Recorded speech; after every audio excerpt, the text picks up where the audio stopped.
Hey, back on the reckoning. We are into this next segment, and I'm very glad to be joined now by Mr. Byron Keelin of Freedom Principle, Missouri. That's a name I'm sure many of you are familiar with. He bumps around to the shows quite a bit here. They do quite a bit of work here in Missouri on the issues, and we're going to get right down to it. I've got actually a couple of questions in mind. There's some stuff floating around my inbox, but we'll get to Amendment 4 first, and then, of course, oh my goodness, how could we not talk about income tax? We got time for it all, folks. Byron's going to hang out with me for a few segments here, and we're going to get down to business. Byron Keelin, how are you doing, sir? Thank you for joining me again. Good. It's a pleasure to be on your show, and I'm doing great, enjoying this nice weather. Oh, it is. It's beautiful. I feel like we're finally getting spring. Of course, there's 12 seasons of Missouri. We've already had fall, spring, and then final winter. Now it feels like we're actually to spring. So it's pretty enjoyable. I'll take it if we can just stay here for a while. Oh, my goodness. I agree. Well, I'd love to ask you first because I got an opportunity. You know, Amendment 4, I know I talked about this quite a bit last fall when we were in special session. It got passed. Now it is official. We've got the language. We know it's coming on our ballot this year. This set of changes to our initiative petition process. What I talked about then, I kind of reignited the conversation this week. I talked with Mr. Ron Calzone yesterday. I'd love to get a pro and a con view of this. I know that there are a lot of folks, myself included, who were looking for a better system with our ballot amendment, ballot issue process. I don't like the simple majority. I'd like a higher set of hurdles, like a concurrent majority. What we got is this Amendment 4. So there are a lot of voices saying, no, this is the wrong way to go. It's an overcorrection. And a lot of other voices saying, no, there's some good stuff in here. We should pass this as the Missouri voter when this hits our ballots this fall.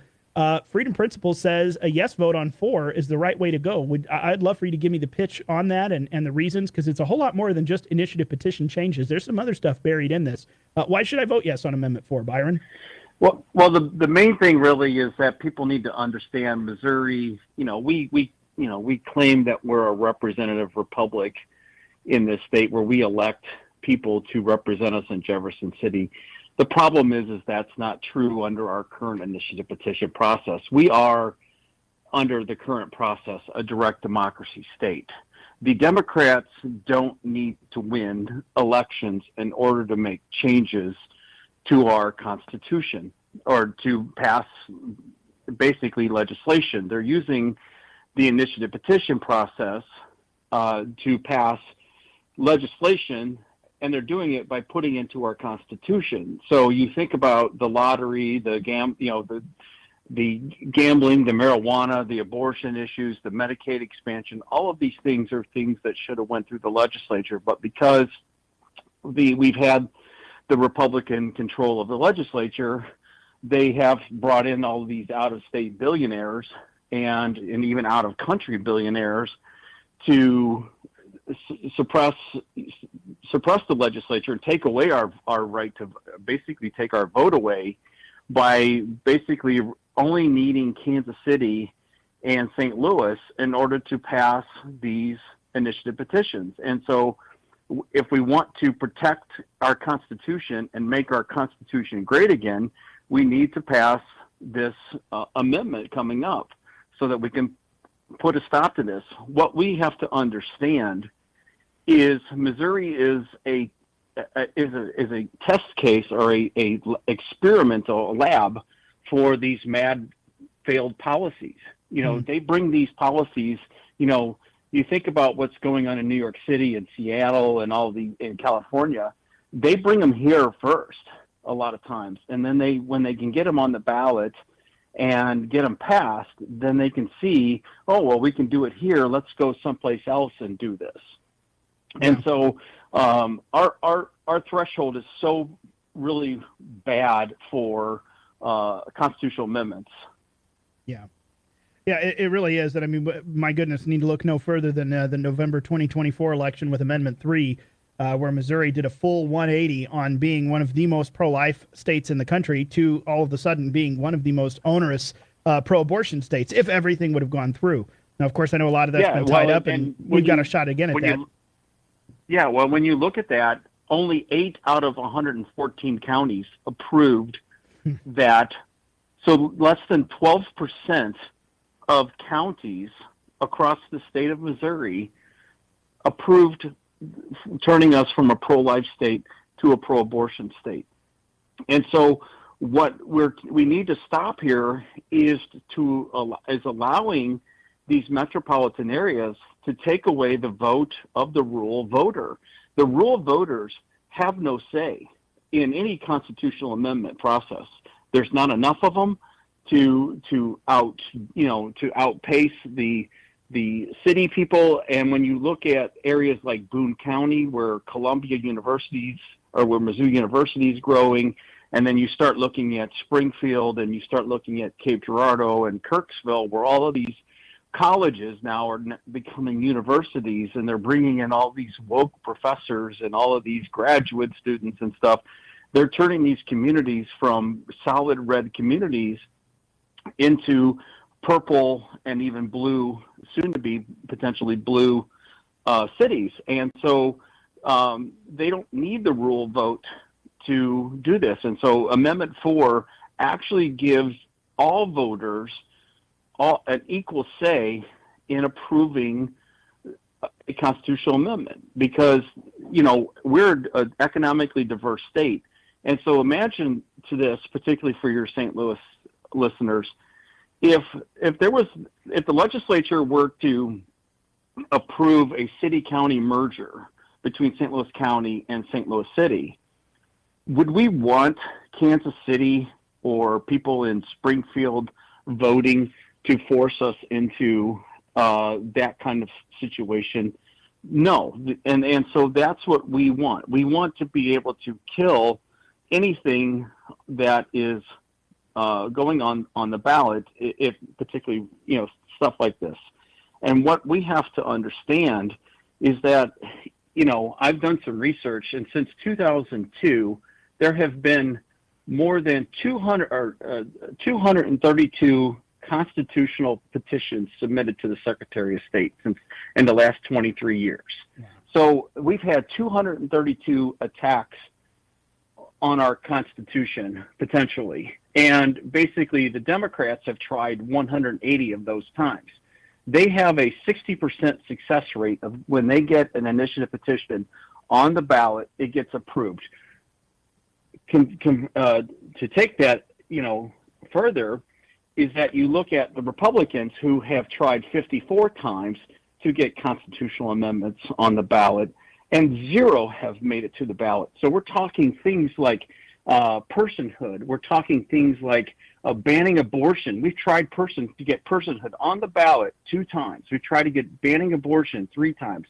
We tried to get paper ballots, photo IDs, school choice, illegal, banning sanctuary cities. All of these things have been tried to get on the ballot, and none of them have been able to get enough signatures because we don't have the resources like the progressives do, and so we're not successful that way. But we are successful in having the Republican legislature help us by passing legislation or by passing constitutional amendments. We would never be able to repeal Amendment 3 if we had to try to get the IT process done. That's the thing. The legislatures, we're going to have a chance here to repeal Amendment 3. And if we pass Amendment 3, but don't pass Amendment 4, we'll be right back in the same situation again in 2028, because they're going to come back with more money and more emphasis, and we're not going to have anything to stop them. Yeah. And that's actually, that's a really interesting point, which, by the way, my own 2 cents, I'll insert this. It so much matters. I know one of the big things when we talk about this, balancing it all, well, isn't it one person, one vote? What about the popular vote? Hey, guess what? There is a difference. Just like in our electoral college, we don't allow big giant states to steamroll the small states because there's got to be a weighted balance. I think the same is very accurate amongst our counties and the different regions of Missouri. There's a good reason for why these balances have to exist. But you just touched on something, and I know I'm about to smack into a break, so I might just tee up the question so we can hit it on the other side of it, Byron. But, what you just touched on right there is a really interesting counterpoint. I might dicker with you over whether we can't get these things done or whether conservatives just don't have the will and haven't gotten them done onto the ballot. But that's a good balance point. I want to ask you about one of the crux points that I hear from people. If this goes too far, with the requirements. Let me do that on the other side. Byron Keelin, Freedom Principle, Missouri. We'll be right back on The Reckoning, folks. Ask me where I come from. Hey, welcome on back to The Reckoning. Into the next half hour, the final half hour we go. Cruising along with our discussion here. Mr. Byron Keelin on the line, Freedom Principle, Missouri. And we're talking about Amendment 4. There's a few more topics we're going to get into, but this one I would like to hang out on because, Byron, you just touched on one where here is one. Now, I've got 2 points. The two main critiques that I hear of Amendment 4 are from the folks who did want a concurrent majority where we were looking for, simple majority is just a direct democracy. I don't want this. We need to have some sort of concurrent majority. You got to have a majority of the voters, but also there needs to be a majority in a majority of counties or in a majority, 2/3 or 3/4 of the congressional districts. What Amendment 4 does is it demands not only a statewide majority, but a majority in all 8 congressional districts. Well, now with our new Missouri map moving forward, I suppose we will have one Democrat-led district. It looks very likely the other Democrat district, District 5, is going to flip red this time around, at least if I'm reading the maps correctly.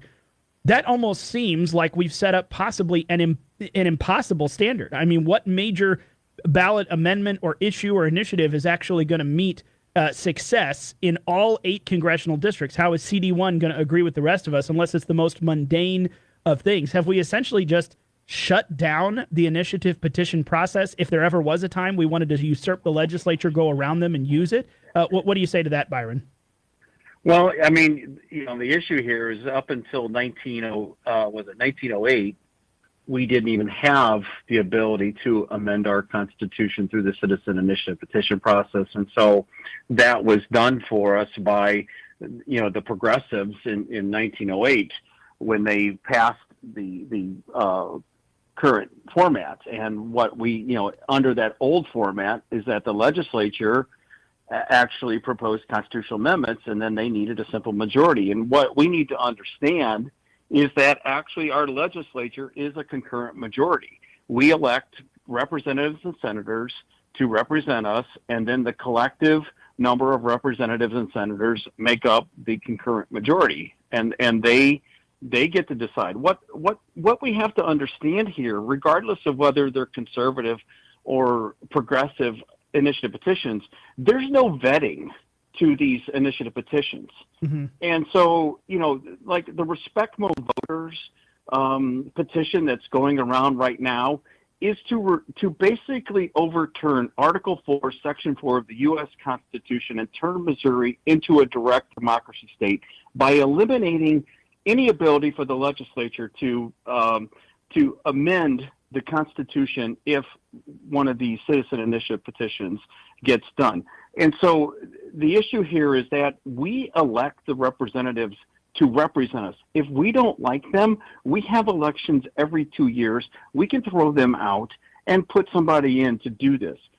I don't want citizens. I don't, as one representative said, yes, we're governed by the will of the people, but sometimes the will of the people get it wrong.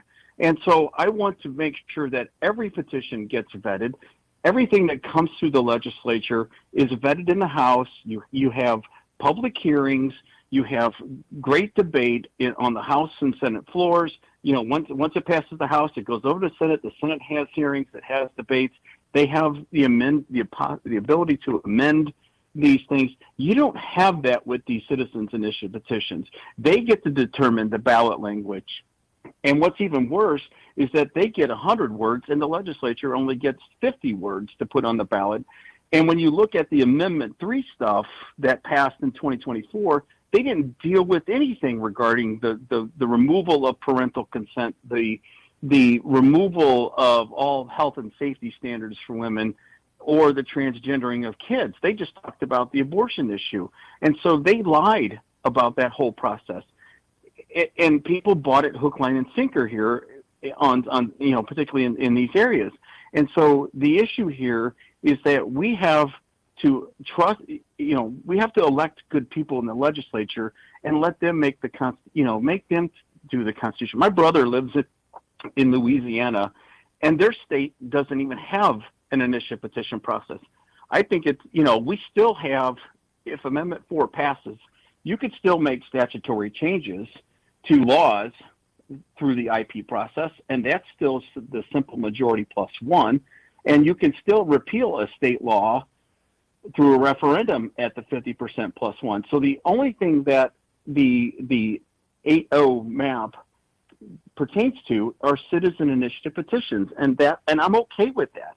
We have to end this progressive nightmare from destroying our state, because if we don't pass Amendment 4, what we have to understand is that they're going to come in and try to pass red flag laws. They're going to try to repeal photo ID. They're going to try to allow non-citizens to vote in local elections and give non-citizens driver's license. All of these things will be in the Constitution, and the legislature can't do a thing about it. This state will not be worth living in if we don't stop it. And I would rather go to the far end of the degree and make it as hard as possible, because when you talk about the 7-1 map, abortion would have passed under a 6-2 concurrent majority using the new map. What you don't understand is that the new districts are, in order to get rid of the 5th district Democrat, they had to take solid red districts of the 4th, 3rd, 4th, and 6th congressional districts and break those up and add voters from Kansas City. So you basically added voters to these red districts. So you dropped them probably from a 65% red district down to a 55% red district. Mm-hmm. So, I did the research, and under the 7-1 map, abortion would have passed, marijuana would have passed, and the only thing that would have, the sports betting would have failed. Oh, I take it back. The marijuana probably would have failed also, but Clean Missouri, it passed 8-0 when it was implemented. So, I mean, that's the kind of thing. If unfortunately, because everybody was buying into the ethics issue, I guarantee you, if we had a good citizen initiative petition that was well written and things, it might pass, but I don't really care. Give it to the legislature, the people that you elect, and let them take it to the ballot issue where it only needs a simple majority plus one to pass.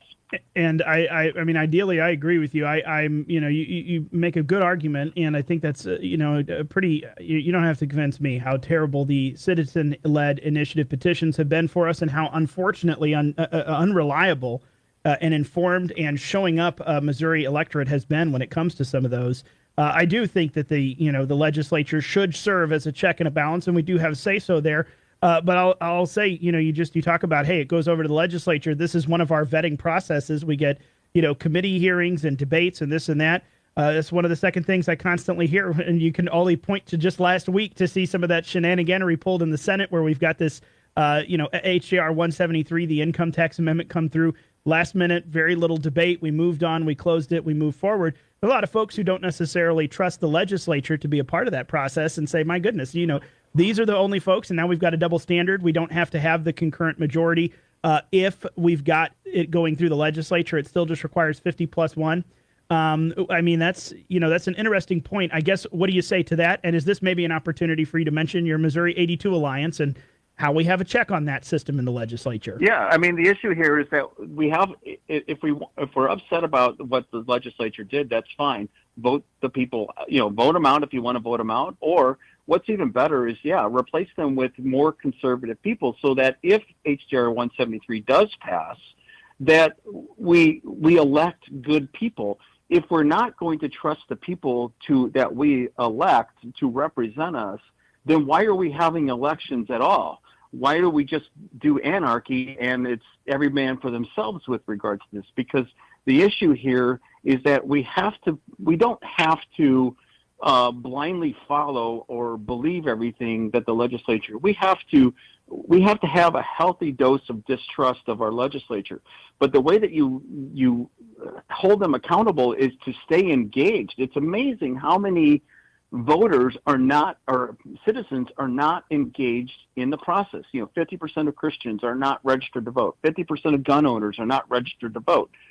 That's absurd when you're talking about two of the most important issues. We want to elect godly people to the government, yet godly people don't vote. And so what we're trying to do with the Missouri 82 Alliance itself is that we're targeting basically 19 out of like 25 districts of Republicans who have a C- or less when it comes to voting on conservative legislation. So you're talking about income tax reform, you're talking about property tax reform, you're talking about education reform. These people all vote for DESE, they all vote to block property tax reform. These are all Democrats a lot of times dressed up in Republican drag, as they say. And so what we've done is that we have identified 19 really good candidates. A lot of them are young, up-and-coming candidates, and we have vetted them. So we have interviewed them, we have researched them, and to discuss their political philosophies of limited government and pro-family and pro-school choice and pro-election integrity and things. And so we've endorsed these candidates, and our goal is to elect them in the August primary and then let them vote for conservative leaders so that the conservative leaders vote for conservative committee chairs, and then the conservative legislation comes first, not last. And that's what, right now we have a lot of really bad committee chairs and some very important committees, like our elections committees and things. We just have really weak House Elections Committee that, didn't bring up really any substantial election integrity issues and things. And so we need to make sure next year that we have an election committee chair that is going to push the conservative election reform issues. And we need good conservative legislators that are going to push for good conservative legislation. We didn't have anybody in the House this year, and I think it was just an oversight, but no one pushed a complementary bill to Ben Brown's bill 986 on the SAVE Act version. So there's no House version to ban non-citizens from voting. And there's no bill in the Senate or in the House to require hand counting of ballots. I think, I think some miscommunication happened, and there were some people that thought they were going to be filing it. They never did. But the issue here is that things are stuck in the Senate. We could get them through the House if we had a good committee chair. But, we have to make elections matter. We have to quit just listening to what they put reading what they put on their little push card legislation. Get engaged, start asking questions, and help the good people get elected by going to them, like our group, the Missouri82Alliance.com, and helping us by supporting these candidates against the special interest groups. We're like Rocky versus Drago in this situation. Everybody thought Drago was going to win against Rocky, but we're out there. Our candidates are out there knocking on doors. They're raising money. They're out there on social media. They're talking to people, and the special interest groups are just sitting back on their money and thinking that they can just buy the elections with mailings and radio ads. Okay. Now, Byron, I've got two questions for you, and I'm about to hit a break here. So important question number one. Can you hang with me for just a few more minutes through another break? Because I'd love to pick your brain about HJR 173, the tax stuff going on, and also I'd like to hear about HJR 169. I saw an email from you guys. But the second question, I'm going to hang on to the other side. I got one more clarifier. It might just be a simple yes or no on this Amendment 4, and then we'll dive into some Texas. Byron Keelin, Missouri, Freedom Principle, Missouri. Hang on, folks. We'll be right back on The Reckoning. He is standing in. Hey, welcome back on Into the Reckoning. Final segment of the show. My goodness, I don't know where the 2 hours has gone today. The last couple of segments have been with Mr. Byron Keelin over at Freedom Principle, Missouri. I'm very grateful, Byron, that you're able to hang with me for a few segments because there's quite a few things to unpack here. And let me get right back to that. Just to close out real quick, this Amendment 4 discussion, let me ask a quick clarifier, and you may just be able to answer yes or no. Am I correct in understanding that this Amendment 4, changing the citizen initiative petition process, the all 8 congressional districts, approval in all 8 congressional districts plus statewide, that is, am I correct in seeing that is only for citizen or convention proposed amendments, but it is not affecting the statutory initiatives and referendums. Those things can still go through the same process, be put on the ballot and passed 50% plus one, but then of course it's statutory. So the legislature can tinker with it once it's passed. Am I understanding that correctly? It's only for amendments? Yes. Okay. That's a big qualifier. That's a big difference. You can still put something there, but it's not an amendment level, which is of course the Constitution. That's the thing I think has been so abused and overused in the amendment process. That's the thing I'd like really heavy protections on. So that's even a little bit of a different story. So that's great. Let me ask you this, though. I would be remiss if I did not get your perspective on this newly passed, soon-to-be an amendment on our ballot, this HJR 173-174, the income tax amendment. I'm curious if you have a perspective on that. And then I just got in my inbox here this week something from you all about passing HJR 169, the Missouri Taxpayer Protection Act. I'm curious on the heels of your thoughts on this income tax amendment, what part that might play or what that's about. What about these things? Well, yeah, we're supporting HJR 173. You know, we've been working with we've been working with Representative Bishop Davidson, who you've had on your show a time or two to talk about this. But we've been working with him to, try to get the best and safest, bill to protect Missouri taxpayers. But the issue that we have to understand here is that this bill mandates the elimination of the income tax, which we all view as theft, through revenue growth. So the only way that, this is not, we have to understand, this is not creating a sales tax at this time. It's giving the legislature the permission to work on this. And that's what this really is. It's, and it's the provision too that will permanently eliminate the income tax, and which we all view as theft.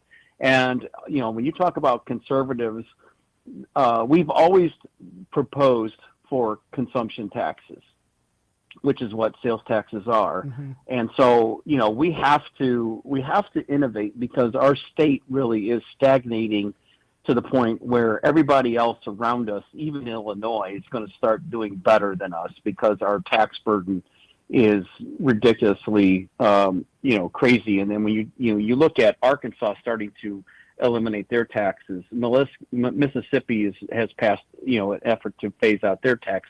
Tennessee doesn't have one. Kentucky and Iowa are also phasing out their income taxes. And so the issue here is that it does have, specific language regarding that it can only, be used to, what did they say here? To basically use it to revenue neutral or to reduce taxes. Right. So, and let me cut in then and ask, because I understand the revenue triggers, but the reality is the meaningful or any kind of sooner rather than later, which of course we've got a 5-year window in here. That's not necessarily part of this. Like you just said, this is the same line I've heard from a lot of the state representatives and the senators. Well, this is permission to do it. Hey, guess what? Everyone has my permission, and I think everyone in Missouri. You've got our permission to eliminate the income tax. Do it now. We don't need a constitutional amendment. What this does, though, is it suspends a part of the Constitution I'm quite fond of, that you don't get to raise new taxes without a vote of the people. But you're not really showing me a plan. Maybe you're in the know, and you'll give me a straighter answer than some of the legislators I've asked. Is there actually a plan coming together to try to meet this governor's deadline 2032, where we can eliminate the income tax, replace it with a set of consumption taxes? Or is there any discussion even happening about, hey, what if we just eliminate the income tax and eliminate spending to match it? Is there any of that serious stuff going on? Because I haven't seen a plan on paper. Yeah, and that's what I'm being asked permission for, and I don't know what it is exactly.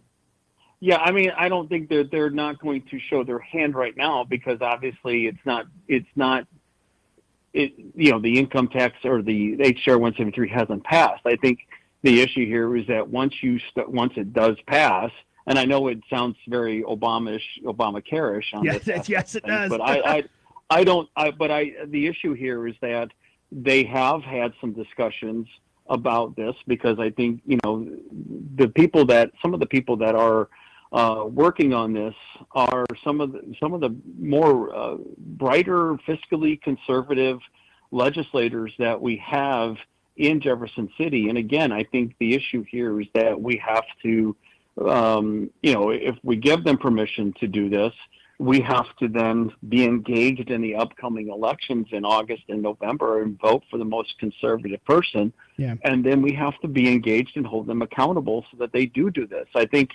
like I said, the issue here is that our state is stagnating. And if we don't try to do something new, we're just going to be our sales tax exemptions that we have right now under our current system is greater than the amount of money that we would generate from the income tax.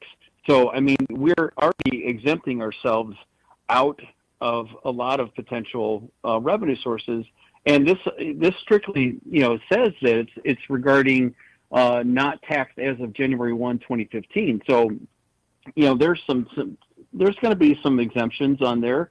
And there's going to be some things that are going to be taxed. But the issue here is that we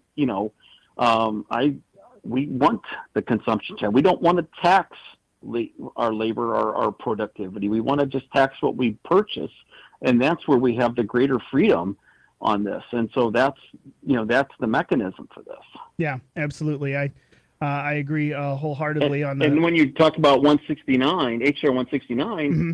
it actually puts a lot of, there's some things with regards to spending caps and revenue caps in HJR 173, but HJR 169 is a great companion bill because it actually ties revenue growth to inflation. So to population. So if our population doesn't grow, government spending doesn't grow, and it also enhances the potential elimination of the property tax through that. So we really need to, and it really caps HR 169. To me, the one thing it does is that it really caps the ability of these local taxing districts and the school districts from actually taxing us out of house and home, like they are doing right now. This puts handcuffs on them, and that's what we need. The legislature is not really the problem. It's the taxing districts that are the problem. Yeah. Well, I'll take a look at this at 169, and I wholeheartedly agree. I'd like better taxation. Ultimately, I'd like less of it and less spending at the government level, too. But Byron Keelin, Freedom Principle, Missouri, thank you so much for spending some time with me. I appreciate it very much, Byron.